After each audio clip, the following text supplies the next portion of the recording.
Hello everyone, চলে এলাম আমাদের ক্যাম্পাসে, রাজশাহী বিশ্ববিদ্যালয় ক্যাম্পাস। তো আমি এখন আছি রাজশাহী বিশ্ববিদ্যালয়ের শহীদ মিনারে।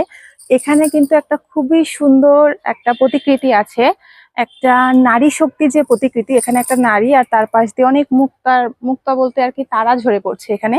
তো এই সুন্দর প্রতিকৃতি, কিন্তু এখানে এসে আমি একটা জিনিস দেখে একেবারেই অবাক হয়ে গেছি। তো এসো তোমাদেরকেও দেখাই। দেখো, এখানে এভাবে সবার নাম লেখা আছে, মানে একটা করে মানুষ লিখেছে আপনাকে ভালোবাসি, এখানে লিখেছে প্রভা। এই সাইডে এসো, এখানে অনেক নাম আছে আর কি। দেখো এগুলো মানে কত তারিখে লিখেছে সেটাও লিখে দিয়েছে। এখানে 16/1/2024 লিখেছে। এখানে প্লাস প্লাস দিয়ে, মানে এটা একটা যে স্মৃতিসৌধ বা শহীদ মিনার টাইপের একটা জিনিস, এখানে যে মানুষ এই টাইপ জিনিসগুলো লিখে, এটা একটা আসলেই বাংলাদেশের অবস্থা আমি কি বলবো জানি না। তো এই হচ্ছে অবস্থা, এটা কিন্তু একটা প্রতিকৃতি। আর সেখানেও এই একই অবস্থা, সবাই এভাবেই নাম লিখে রেখেছে। তো যাই হোক, এটাই হচ্ছে আমাদের শহীদ মিনার। তো শহীদ মিনার তোমাদের কেমন লাগলো অবশ্যই আমাকে কমেন্টে জানাবে। টাটা।